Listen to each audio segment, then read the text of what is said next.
Bengaluru versus Punjab ನಡುವಿನ high voltage ಪಂದ್ಯಕ್ಕೆ count down start ಆಗಿದೆ.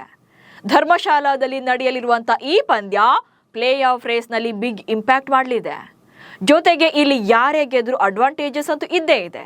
ಜೊತೆಗೆ ಸೋತವರಿಗೂ ಕೂಡ ಸೆಟ್ ಬ್ಯಾಕ್ ಆಗಲಿದೆ. ಆರ್ಸಿಬಿ ಪ್ಲೇ ಆಫ್ ಟಿಕೆಟ್ ಕೊಟ್ರೆ ಪಂಜಾಬ್ಗೆ ಈ ಪಂದ್ಯ ಪ್ಲೇ ಆಫ್ ರೇಸ್ನಲ್ಲಿ ಇರ್ತಾರಾ ಅಥವಾ ಇಲ್ವಾ ಅನ್ನೋದನ್ನ ಡಿಸೈಡ್ ಮಾಡುತ್ತೆ.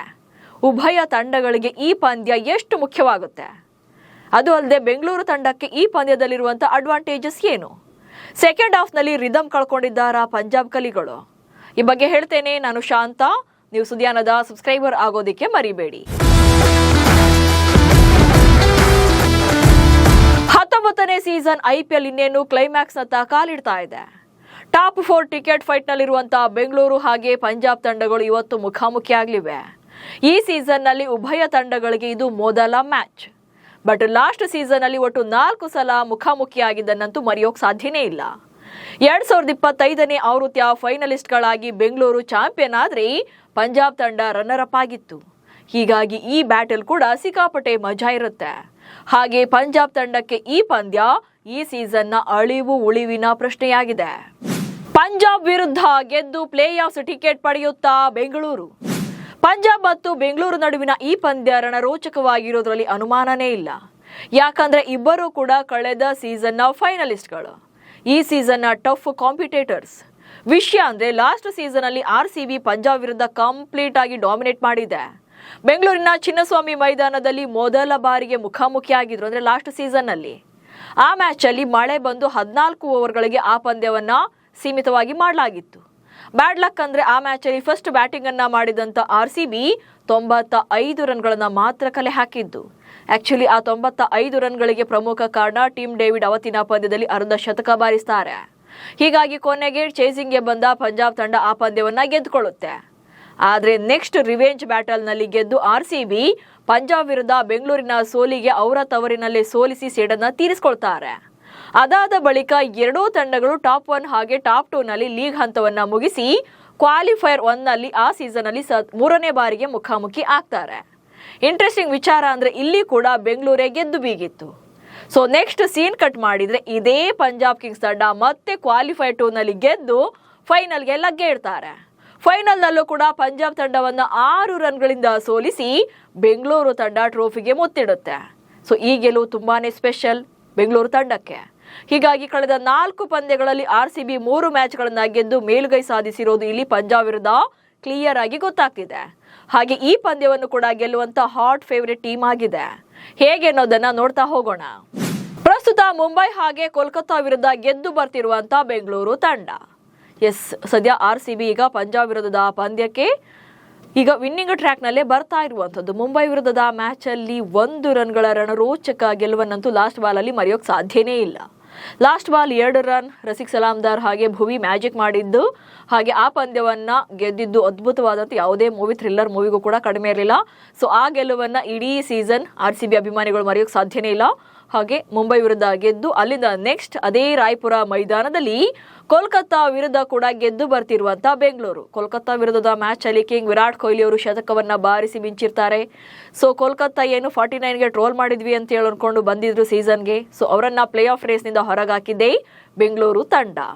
ಸೊ ಈಗ 2 ಪಂದ್ಯಗಳನ್ನ ಸತತ ಗೆದ್ದು ಬೆಂಗಳೂರು ತಂಡ ವಿನ್ನಿಂಗ್ ಟ್ರ್ಯಾಕ್ ನಲ್ಲಿ ಬರ್ತಾ ಇದೆ. ಅದ್ರ ಜೊತೆಗೆ ಬೆಂಗಳೂರು ತಂಡದ ಮೇನ್ ಪ್ಲಸ್ ಪಾಯಿಂಟ್ ಏನಂದ್ರೆ 2026ರ ಸೀಸನ್ ಅಲ್ಲಿ ಕನ್ಸಿಸ್ಟೆನ್ಸಿ ಪ್ರದರ್ಶನ ಬಂದಿರುವಂತದ್ದು, ಹಾಗೆ ಪ್ಲೇ ಆಫ್ಗೆ ಹತ್ತಿರ ಇರುವಂತದ್ದು.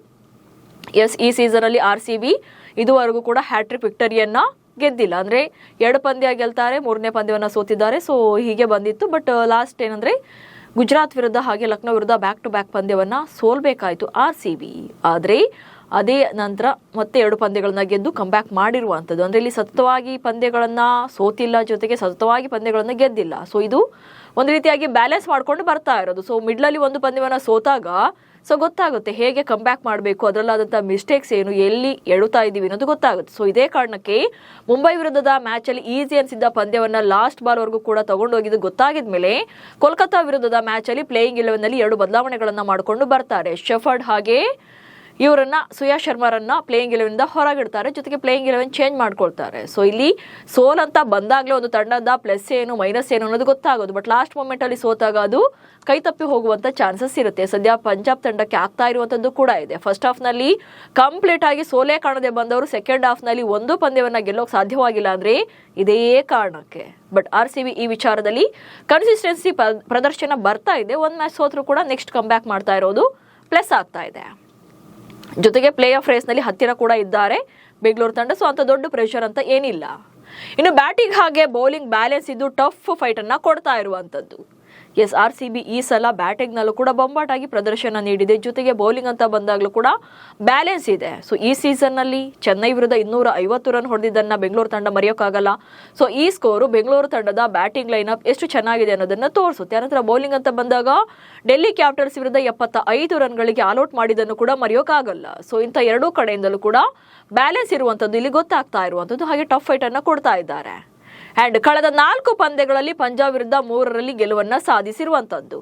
ಎಸ್, ಪಂಜಾಬ್ ವಿರುದ್ಧ ಟಫ್ ಟೀಮು. ಹಾಗೆ ಪಂಜಾಬ್ ಫಸ್ಟ್ ಹಾಫ್ ನಲ್ಲಿ ಎಲ್ಲಾ ಪಂದ್ಯಗಳನ್ನ ಗೆದ್ಕೊಂಡು ಬರ್ತಿದೆ.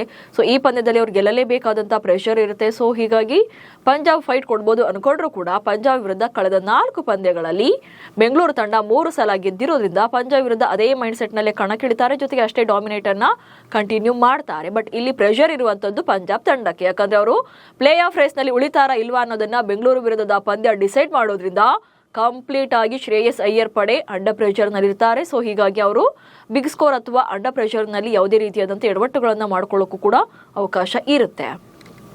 ಇನ್ನು ಪಂಜಾಬ್ ತಂಡಕ್ಕೆ ಇರುವಂತಹ ಮೇನ್ ಮೈನಸ್ ಥಿಂಗ್ ಏನಂದ್ರೆ ಫಸ್ಟ್ ಹಾಫ್ ನಲ್ಲಿ ಇದ್ದಂತಹ ಸಕ್ಸಸ್ ಪಂಜಾಬ್ಗೆ ಈಗ ಇಲ್ಲ. ಸೊ ಸೆಕೆಂಡ್ ಹಾಫ್ ನಲ್ಲಿ ಒಂದೇ ಒಂದು ಪಂದ್ಯವನ್ನು ಕೂಡ ಗೆಲ್ಲೋಕೆ ಸಾಧ್ಯವಾಗಿಲ್ಲ. ಫಸ್ಟ್ ಹಾಫ್ ನಲ್ಲಿ ಸತತವಾಗಿ 7 ಪಂದ್ಯಗಳಲ್ಲಿ KKR ವಿರುದ್ಧದ ಮ್ಯಾಚ್ ರದ್ದಾಗಿದ್ದು ಬಿಟ್ರೆ ಮಳೆಯಲ್ಲಿ ಉಳಿದ 6 ಪಂದ್ಯಗಳನ್ನ ಗೆದ್ದು ಟೇಬಲ್ ಟಾಪರ್ ಆಗಿದ್ರು, 13 ಅಂಕಗಳನ್ನ ಪಡ್ಕೊಂಡಿದ್ರು.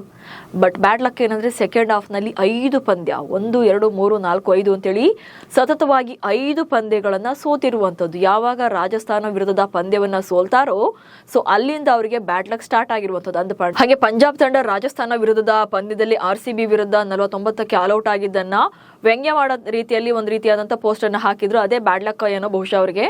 ಸೊ ಕರ್ಮ ರಿಟರ್ನ್ಸ್ ಅನ್ನೋ ತರ ಅವ್ರಿಗೆ ಅದು ಸುತ್ಕೊಂಡು ಹೊಡಿತಾ ಇದೆ. ಅಲ್ಲಿಂದ ಈಚೆಗೆ ಅವರು ಗೆದ್ದೇ ಇಲ್ಲ. ಸೊ ಈವನ್ ಅವರು ಕೂಡ ಸೋಷಿಯಲ್ ಮೀಡಿಯಾದಲ್ಲಿ ಪ್ಲೇಯರ್ಗಳಿಗೆಲ್ಲ ದೃಷ್ಟಿ ಆಗಿದೆ ಅನ್ನೋ ತರದಲ್ಲೆಲ್ಲ ದೃಷ್ಟಿ ವಿಡಿಯೋ ಎಲ್ಲ ಮಾಡ್ಕೊಂಡು ಏನೇನೋ ಕಮ್ ಬ್ಯಾಕ್ ಮಾಡಕ್ ಪ್ಲಾನ್ ಮಾಡ್ತಿದ್ದಾರೆ. ಬಟ್ ಅದು ಸಾಧ್ಯವಾಗ್ತಿಲ್ಲ. ಇನ್ನು ಸೆಕೆಂಡ್ ಹಾಫ್ ನಲ್ಲಿ ಪಂಜಾಬ್ ಕಿಂಗ್ಸ್ ತಂಡಕ್ಕೆ ಸ್ವಲ್ಪ ಹಿನ್ನಡೆ ಆಗಿರುವಂತದ್ದು ಇಲ್ಲಿ ಸ್ಪಷ್ಟವಾಗಿ ಗೊತ್ತಾಗ್ತಾ ಇದೆ. ಸತತ 6 ಪಂದ್ಯ ಗೆದ್ದಿದ್ದ ಪಂಜಾಬ್ ಸತತ 5 ಪಂದ್ಯಗಳಲ್ಲಿ ಸೋಲನ್ನ ಕಂಡಿರೋದೇ ಇಲ್ಲಿ ಗೊತ್ತಾಗ್ತಾ ಇರುವಂತದ್ದು. ಪಂಜಾಬ್ ತಂಡ ಹೇಗೆ ಗೆಲುವಿನ ಹಾದಿಯನ್ನ ಅಥವಾ ಟ್ರ್ಯಾಕ್ ಅನ್ನ ತಪ್ಪಿ ಈಗ ಸೋಲಿನ ಸುಳಿಯಲ್ಲಿ ಬಿದ್ದು ಒದ್ದಾಡ್ತಾ ಇದೆ ಅಂತೇಳಿ. ಸೊ ಈಗ ಅವರಿಗೆ ಒಂದು ಪಂದ್ಯ ಕಮ್ ಬ್ಯಾಕ್ ಮಾಡೋಕೆ ಗೆಲುವಿನ ಪಂದ್ಯ ಬೇಕು, ಜೊತೆಗೆ ಪ್ಲೇ ಆಫ್ ರೇಸ್ ನಲ್ಲಿ ಉಳಿಯೋಕ್ಕೂ ಕೂಡ ಪಂದ್ಯ ಬೇಕು. ಹೀಗಾಗಿ ಬೆಂಗಳೂರು ವಿರುದ್ಧ ಕಂಪ್ಲೀಟ್ ಆದಂತ ಒತ್ತಡದಲ್ಲಿ ಅವರು ಬರ್ತಾರೆ. ಇನ್ನು ವಿನ್ನಿಂಗ್ ಟ್ರ್ಯಾಕ್ ನಲ್ಲಿ ಸ್ವಲ್ಪ ಹಿನ್ನಡೆ ಇರೋದ್ರಿಂದ ಆಸ್ ಯೂಶುವಲ್ ಪ್ರೆಷರ್ ಅಂತೂ ಇದ್ದೇ ಇರುತ್ತೆ. ಸೊ ಈ ಪ್ರೆಷರ್ ನ ಹೇಗೆ ಹ್ಯಾಂಡಲ್ ಮಾಡ್ತಾರೆ ಅನ್ನೋದು ಕೂಡ ಮುಖ್ಯವಾಗುತ್ತೆ. ಹೀಗೆ ಬೆಂಗಳೂರು ವರ್ಸಸ್ ಪಂಜಾಬ್ ನಡುವಿನ ಪಂದ್ಯ ಅಂದಾಗ ಬೆಂಗಳೂರೇ ಗೆಲ್ಲುವಂತ ಫೇವರೆಟ್ ಟೀಮ್ ಆಗಿ ಕಾಣಿಸ್ತಾ ಇರುವಂತದ್ದು. ಪಂಜಾಬ್ ತಂಡಕ್ಕೆ ಇದು ಹೋಮ್ ಗ್ರೌಂಡ್ ಗೇಮ್ ಆಗಿದ್ರು ಕೂಡ ಅವರು ಮಸ್ಟ್ ಅಂಡ್ ಶುಡ್ ಈ ಪಂದ್ಯವನ್ನ ಗೆಲ್ಲಲೇಬೇಕು ಎನ್ನುವಂತ ಪ್ರೆಷರ್ ಇದ್ದೇ ಇದೆ. ಯಾಕಂದ್ರೆ ಪ್ಲೇ ಆಫ್ ರೇಸ್ ನಲ್ಲಿ ಇರ್ತಾರಾ ಇಲ್ವಾ ಅನ್ನೋದು ಇವತ್ತಿನ ಪಂದ್ಯದಲ್ಲಿ ಡಿಸೈಡ್ ಆಗುತ್ತೆ. ಸೊ ಶ್ರೇಯಸ್ ಪಡೆಯ ಮುಂದಿನ ಜರ್ನಿ ಈಗ RCB ಕೈಯಲ್ಲಿದೆ. RCB ಗೆದ್ರೆ ಪ್ಲೇ ಆಫ್ ಟಿಕೆಟ್ ಅಥವಾ ಪಂಜಾಬ್ ಏನಾದರೂ ಗೆದ್ರೆ ಬಹುಶಃ ಪ್ಲೇ ಆಫ್ ರೇಸ್ನಿಂದ ಔಟ್. ಸೊ ನಿಮ್ಮ ಪ್ರಕಾರ ಈ ಪಂದ್ಯದಲ್ಲಿ ಯಾರು ಗೆಲ್ತಾರೆ ಅನ್ನೋದನ್ನ ಕಮೆಂಟ್ಸ್ ಮೂಲಕ ತಿಳಿಸಿ. ಹಾಗೆ ಸುದ್ದಿಯನ್ನು ಫಾಲೋ ಮಾಡಿ. ನಮಸ್ಕಾರ.